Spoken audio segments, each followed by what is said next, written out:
నమస్కారం ప్రియా చౌదరి గారు. వస్తమ్మా. మన వీడియోల కింద అంటే చేసినటువంటి ప్రోగ్రామ్స్ వీడియోల కింద కొంతమంది కామెంట్ పెట్టారండి చాలామంది. సో కొన్ని కామెంట్స్ తీసుకుందాము. ఫస్ట్ అయితే రిపీటెడ్గా ఒక లేడీ కామెంట్ పెడుతూ ఉన్నారు.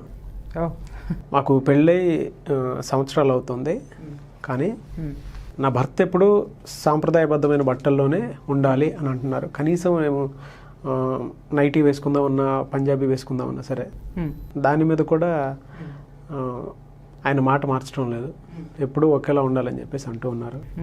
ఎంతవరకు కరెక్ట్? నేను మాత్రం ఎంతవరకు అలా ఉండగలుగుతాను? నాకు కూడా కొంచెం ఉంటుంది కదా, ఆ ఫ్రీడమ్ లేకుండా ఎన్ని రోజులైనా ఉంటాను నేను. అంతా బాగానే ఉంటుంది, కానీ ఇది మాత్రం నేను డైజెస్ట్ చేసుకోలేకపోతున్నాను. మెంటల్లీ నాకు అంటే పరిస్థితులు తారుమారయ్యే విధంగా వెళ్ళిపోతున్నాను అని తన బాధను అయితే వ్యక్తపరిచారు. అలాంటి వాళ్ళకి మీరేం చెప్తారు?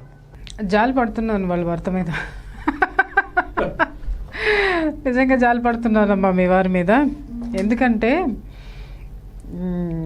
నేను ఒక విధంగా నేను సమర్థిస్తా నాగరాజు గారు. సాంప్రదాయ దుస్తుల్లో ఉండడము, సాంప్రదాయబద్ధంగా ఉండడము, ఇవన్నీ కూడా నేను మేజర్ నా ఓటు దానికే ఇస్తాను.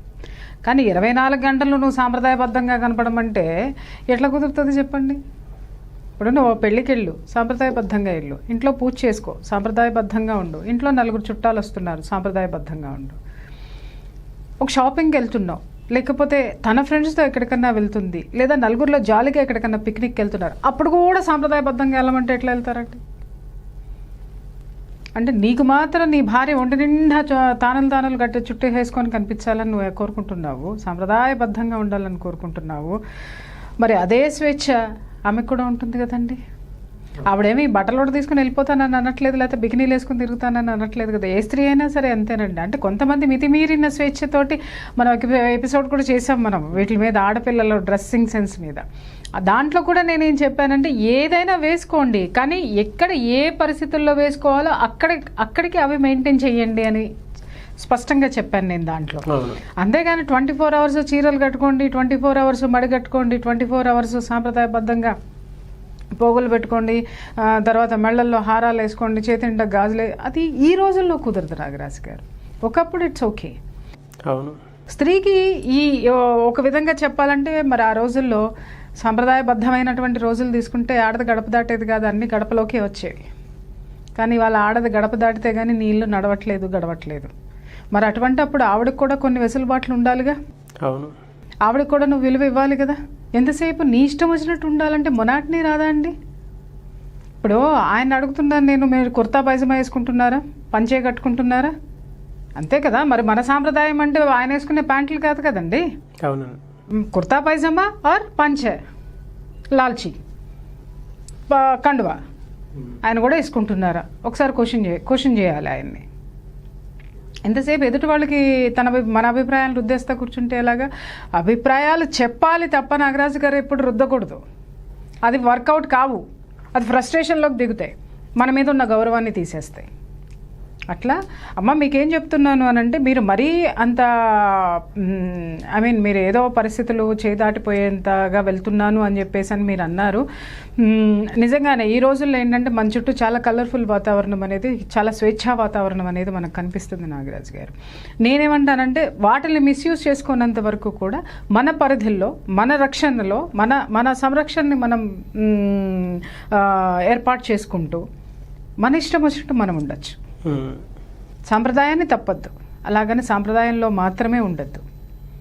అట్లాగని చెప్పేసి అని మడి తడి పెట్టుకునో, లేకపోతే చీరలు తానలు చుట్టుకొని కూర్చోవాల్సిన అవసరం లేదు. ఒంటి నిండా కప్పుకునే చుడిదారులు ఉన్నాయి, చక్కగా వేసుకుంటే ప్యాంట్లు షర్ట్లు కూడా ఉన్నాయి, జీన్స్ ఉన్నాయి చక్కగా. దాని మీద నేనేమంటున్నానంటే డోంట్ ఎక్స్పోజ్, అంటే ఎదుటివాడిని ప్రొవోకేట్ చేసే విధంగా మన బాడీ ఉండద్దు అంటాను నేను. Okay, whatever you want you wear. అలాగని స్విమ్ సూట్ వేసుకొని అది నీకు లేదు నేను మొత్తం వేసుకున్నానంటే నో వన్ కెన్ యాక్సెప్ట్ కదా. అది వేసుకొని రోడ్డు మీదకి రాలేరు కదా. అది గమనించాలి. మగవాళ్ళు కొంతమంది చాలామంది ఛాదస్థమైనటువంటి అభిప్రాయాలు ఉన్నవాళ్ళు ఉంటారు. సార్ కాలం మారింది, కాలంతో పాటు మీరు కూడా కొద్దిగా మారండి. ఆ మాత్రం కొద్ది వెసులుబాటు కూడా భార్యలకు ఇవ్వకపోతే అది ఫ్రస్ట్రేషన్ కింద దారితీసి ఆ ఫ్రస్ట్రేషన్ మీ యొక్క సంసార జీవితంలో చాలా అలజడులు సృష్టించేటటువంటి అవకాశం ఉంటుంది. ఆవిడ మరీ మితిమీరమైన కోరికలు కోరుకుంటే మీరు ఎక్స్ప్లెయిన్ చేయండి అది కాదు అని. అంతేగాని రెస్ట్రిక్టెడ్గా సంప్రదాయబద్ధంగా ఉండాలంటే నాకు చాలా ఇష్టం నాగరాజు గారు. బోల్డ్ అని నగలేసుకోవటం ఇష్టం, పట్టు చీరలు కట్టుకోవటం ఇష్టం, లేకపోతే ఇంకా సాంప్రదాయబద్ధమైన ఇష్టం. ఎంతవరకు ఇష్టం? రోజు కట్టుకొని కూర్చోమంటే నా వల్ల కాదు. పండగ వచ్చిందంటే చాలా సాంప్రదాయబద్ధంగా ఉంటాను నేను. గుడికి వెళ్ళాలంటే సాంప్రదాయబద్ధంగా వెళ్తాను. ఒకరోజు మూడ్ బాగాలేదు అని అంటే అన్నీ తీసి పక్కన పడేసి పండగ అయినా సరే ఇంట్లో కూర్చొని ఆ నైటీనే వేసుకుని కూర్చుంటా. It depends upon my attitude, moods. అంటే నువ్వు కూర్చుంటావు కదా అని చెప్పేసి అని కింద దిక్కుమాలిన స్క్రోలింగ్లు మొదలు వస్తాయి. నైటీ వేసుకుని కూర్చుంటానంటే ఇన్ ద సెన్స్ అండి ఏమి చెయ్యకాని కాదు. ఆ రోజు ఒంట్లో బాగోకపోవచ్చు, మనసు బాగోకపోవచ్చు, చేయబుద్ధి కాదు మని. అట్లా ఆడదానికి ఒక మనసు ఉంటుందండి, కొన్ని కోరికలు ఉంటాయి. మీరు ఎలాగూ మహిళలు కోరుకునేటటువంటి మహిళలు కాదండి, భార్యలు కోరుకునే కోరికలు మీరు ఎలాగూ తీర్చలేరు. అట్లీస్ట్ వేసుకునే బట్టల్లోనన్నా కొంత వెసులుబాటు ఇవ్వండి, కొంత స్వేచ్ఛనివ్వండి. బయట వాతావరణానికి ఎలాగో మీరు స్వేచ్ఛనివ్వరు. ఆ స్వేచ్ఛని అందిపుచ్చుకుంటానికి కూడా ఈరోజు మహిళలు అంత సిద్ధంగా లేరు. కంఫర్టబుల్గా ఇల్లు ఉంది, భర్త ఉన్నాడు అని అంటే అంతకు మించిన కంఫర్టబుల్ లైఫ్ ఇంకొకటి లేదని చెప్పి హ్యాపీగా బతికేస్తున్నారండి ఇవాళ రేపు. ఎందుకంటే బయటికి పోతే 10 మందితో ఫేస్ చేయాల్సి వస్తుంది. కాబట్టి ఇంట్లో బాగా చూసుకుంటే ఇల్లు దాటాల్సిన అవసరం ఎవరికీ లేదు. కానీ ఒక స్వేచ్ఛ ఇవ్వండి. కొంత స్వేచ్ఛ అయితే మాత్రం కావాల్సినటువంటి అవసరం ఉంది. ఆ కొంత స్వేచ్ఛ గనక పురుషులు ఇవ్వకపోతే నాగరాజు గారు పూర్తి స్వేచ్ఛను తీసుకుని వెళ్ళిపోయే పరిస్థితులు వస్తాయి. ఆ సిచ్యుయేషన్స్ని కొని తెచ్చుకోవద్దు, ఆ ప్రమాదాలని కొని తెచ్చుకోవద్దు. ఎంతవరకు అండి పిల్లిని కూడా లోపల పెట్టి కొడుతూ కూర్చుంటే అది పద్దాక అటు ఇటు 4 సార్లు పరిగెడుతుంది. దాని ఓపిక అయిపోతుంది అనుకున్నప్పుడు అది సహించలేనప్పుడు ఏం చేస్తుందంటే ఎగిరి దూకుతుంది మన మీదకి. పిల్లే కదా అని అనుకుంటా ఒక్కసారి గోళ్ళు పెట్టి ఇది చేసిందంటే మనం పరిగెత్తాలి డోర్లు తీసుకుని బయటికి. ఆ పరిస్థితిని మాత్రము మన యొక్క అభిప్రాయాల్ని, పురుషులు భర్తల యొక్క అభిప్రాయాల్ని, వాళ్ళ యొక్క దాన్ని ఏమంటారు కోరికల్ని బలవంతంగా మాత్రం భార్యల మీద రుద్దకండి. ఉండండి. ఎందుకంటే కొంత భార్యలు కూడా సహకరించాల్సినటువంటి అవసరం ఉంది. మరి భార్యని మీకు పూర్తిగా సహకరించాలనుకున్నప్పుడు సగమన్నా మీరు భార్యకి సహకరించాలిగా, కొంత భాగమన్నా సహకరించాలి కదా. వేసుకొనివ్వండి. ఏమైంది? ఒకవేళ అభ్యంతరకరంగా ఉంటే ఆవిడకే చెప్పండి, చూడమ్మా ఇదిగో 10 మందిలోకి వెళ్తే నువ్వు వేసుకున్న డ్రెస్ ఇట్లా అభ్యంతరకరంగా ఉంది, నాకు కొంచెం కాస్త నలుగురిలో ఏదైనా మాట్లాడడానికి కానీ చేయడానికి కానీ నాకు కొంచెం తలవంపులుగా ఉండేటట్లుంది, ఇది కాదు ఇది మార్చి ఇలా వేసుకో అని చెప్పండి. ఇంతసేపు నీ భార్య సాంప్రదాయబద్ధంగా మీరు కూడా పంచ పైజమా వేసుకుని కూర్చోండి, ఆవిడ కూడా కూర్చుంటుంది. అదే చెప్పమ్మా. ఈసారి మాట్లాడితే మాత్రం ఉండాలి, పద్ధతిగా ఉండాలి. ఇష్టం వచ్చినా వేసుకోవచ్చు, వేయకూడదని ఎక్కడా లేదండి. పరిధులు దాటద్దంటాను నేను. ఇచ్చిన స్వేచ్ఛను సద్వినియోగం చేసుకుని మనం ఎదగటానికి ఉండాలి కానీ దిగజారిపోవటానికి ఉండద్దు.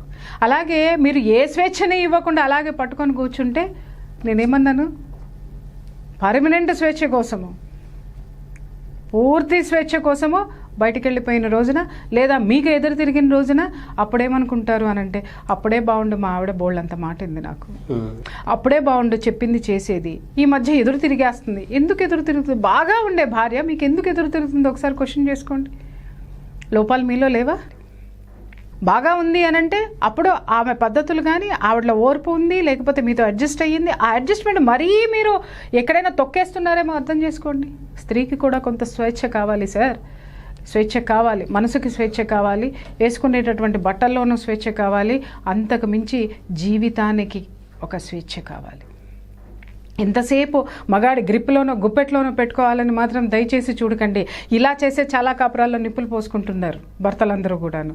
మీకు చెప్తున్నా, మీకు మరీ ఆవిడ విపరీతమైనటువంటి బట్టలు వేసుకొని నలుగురిలో మీకు అవమానంగా అనిపించిన బట్టలు వేసుకున్నప్పుడు అభ్యంతరం చెప్పండి, కూర్చోబెట్టి చెప్పండి, లేదా కొంచెం గట్టిగానే చెప్పండి, దానికి ఎవరు అభ్యంతరం పెట్టరు.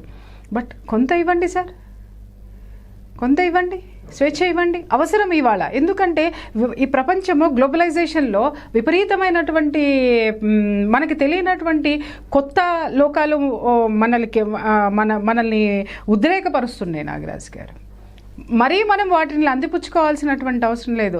కానీ కొంత మొనాటనీ ఫీల్ అవుతాం మనం ఏ పని చేసినా. చూడండి, రోజు నేను చీర కట్టుకొచ్చి చూసి నాకు బోర్ కొడుతుంది, అబ్బా రోజు చీరలేండి వాళ్ళు డ్రెస్ వేసుకుని వెళ్దామా అని చెప్పేసి అని వేసుకున్నాను అనుకోండి, నాకు అదొక కొత్త రిలాక్సేషన్ అనమాట. అబ్బా హాయిగా ఉన్నాను అనేసి. మళ్ళీ తర్వాత 2 రోజులు వేసుకున్న తర్వాత మళ్ళీ నాకు చీర కట్టుకోవాలనిపిస్తుంది. I will come back. Okay, అట్లాగే మనకి ఉన్నటువంటి దాన్ని నేనేమంటాను అనంటే, ఏదో డ్రెస్ వేసుకున్నంత మాత్రాన ఆవిడేదో మీ యొక్క జీవితాన్ని, మీ యొక్క జీతాన్ని, మీ మొత్తాన్ని తీసేసుకొని ఏదో మిస్యూజ్ చేసేస్తుందని అవసరం లేదండి. మీకెందుకు అంత అభద్రతా భావం నాకు అర్థం కాగలుగుతా. ఈ భర్తలకు ఉన్నటువంటి దిక్కుమాలిన అభద్రతా భావాలు ఇదేనండి. డ్రెస్ వేసుకోగానే భార్య చెడిపోయిందనో లేకపోతే భార్యను చెడగొడతారనో. బట్టలు చెడపవండి, మనస్సు చెడుపుతుంది. ఆ మనస్సుని, ఆ భార్య మనసుని మీ చుట్టూ తిప్పుకునేటటువంటి ప్రయత్నాలు మీరెంతవరకు చేస్తున్నారో క్వశ్చన్ చేసుకోండి. ఎంతసేపు నువ్వు దా ఇదే మాట మాట్లాడతారు. అరే నువ్వేమి ఇస్తున్నావు బై చెప్పు, నువ్వేమివ్వో, బట్ అది మాత్రం వచ్చేసి నీకు అతుక్కుని పోయి ఉండాలి. నువ్వు ఏం చెప్తే అది తినాలి, నువ్వు ఏది ఇస్తే అది తినాలి, నువ్వు ఏది ఇస్తే అది కట్టుకోవాలి, నువ్వు ఏం పెడితే అది తినాలి. What nonsense it is. She also human being అండి. అవును, పలుపు తాడు కట్టేసిన పశువు కాదు, పసుపు తాడు కట్టినటువంటి ఒక ఆడది. ఇలా వచ్చింది, నీకు ఎన్ని రూపాల్లో వస్తుంది? నీకు భార్యగా వచ్చింది, నీ బిడ్డలకు తల్లిగా వచ్చింది, నీకు వయసు అయిపోయిన తర్వాత తను నీకు తల్లి అవుతుంది. కొన్ని విషయాల్లో కూడా నీకు జీవితంలో నువ్వు నీ జీవన ప్రయాణంలో ఎన్నిసార్లు తను నీకు తల్లి నిన్ను ఓదార్చింది, స్నేహితురాలై ధైర్యం చెప్పింది, ఎంత నీకు సహకరించింది. ఇవన్నీ మర్చిపోయి ఎంతసేపు నీ అభిప్రాయాలు రుద్దేస్తే ఎట్లా? అవన్నీ ష్రింకనైజ్ అయిపోతాయి మైండ్లో. ఆవిడ మైండ్లో నేను ఎందుకు వీళ్ళకి హెల్ప్ చేయాలి అనేటటువంటి ప్రిజరిటీ వచ్చేస్తుంది. ఎందుకు తెచ్చుకుంటున్నారు అట్లాగా? బట్టల విషయంలోనూ లేకపోతే వాళ్ళని కాస్త కొంత స్వేచ్ఛ ఇవ్వండి సార్. ఏ ఆడది కూడా గడపలు దాటేసేసి బర్రెలు దాటేసి వెళ్ళిపోవాలని ఎవరు అనుకోరు నాగరాజు గారు. అవును, అలాగని ఇంట్లోనే కూర్చొని నీకే 24 గంటలు వినాయకుడి పూజ నీకే చేయాలి, కుమారస్వామి పూజ నీకే చేయాలి, అమ్మవారి పూజ నీకే చేయాలి, ఎట్లా కుదురుతుంది? ఏ గుడికి ఆ గుడికి వెళ్ళాలి, ఏ పూజ ఆ పూజే చేయాలి. కాబట్టి కొంత మనసుకి కాస్త రిలాక్సేషన్, అది ఒంటికి కాదు రిలాక్సేషన్ అండి. బట్టలు మార్చుకోవడం అనేది మనసుకి రిలాక్సేషన్, ఒక కొత్తదనం వస్తుంది. ఆ కొత్తదనంలో ఒక ఉత్సాహం వస్తుంది. అంతేగాని ఆ మాత్రం దానికే మీరు అట్లా పట్టేసేసుకుంటే, ఈ చిన్న విషయాల దగ్గర నుంచి మీరు అట్లా గుంజి పట్టుకుంటే పెద్ద పెద్ద విషయాలు త్యాగాలు మీకోసం ఆడది ఎందుకు చేయాలండి? అవును, అది నేను అంటున్నాను. దయచేసి సాంప్రదాయాలు ఉండాలి, లేకపోతే ఇంకొకటి ఉండాలి, నా భార్య నా మాట వినాలి, వినేటట్లు మీరు చేసుకోండి. మీరు లేనప్పుడు కూడా మీ భార్య మీరు వచ్చిన తర్వాత మీకు ఇష్టమైనటువంటి వంట చేసుకుని తినే భార్యలు చాలామంది ఉన్నారు తెలుసా నాగరాజు గారు. మా వారు లేరు, వచ్చిన తర్వాత వండుకొని తింటానని. అంటే అంత ప్రేమ అతను ఉంచి వెళ్తాడు అక్కడ. అది నేర్చుకోండి సార్. ఫస్ట్ భార్య మీరు లేనప్పుడు మీరు వచ్చేదాకా ఎదురు చూసేటటువంటి తత్వాన్ని మీరు ఎప్పుడైతే భార్యలో ఆ ప్రేమ తత్వాన్ని నింపుతారో, ప్రతి విషయంలో మీరు రిస్ట్రిక్షన్స్ పెట్టక్కర్లా, తను ఫాలో అయిపోద్ది మిమ్మల్ని. ఆ సూత్రం తెలుసుకోండి. థ్యాంక్ యూ సో మచ్ అండి. Thank you.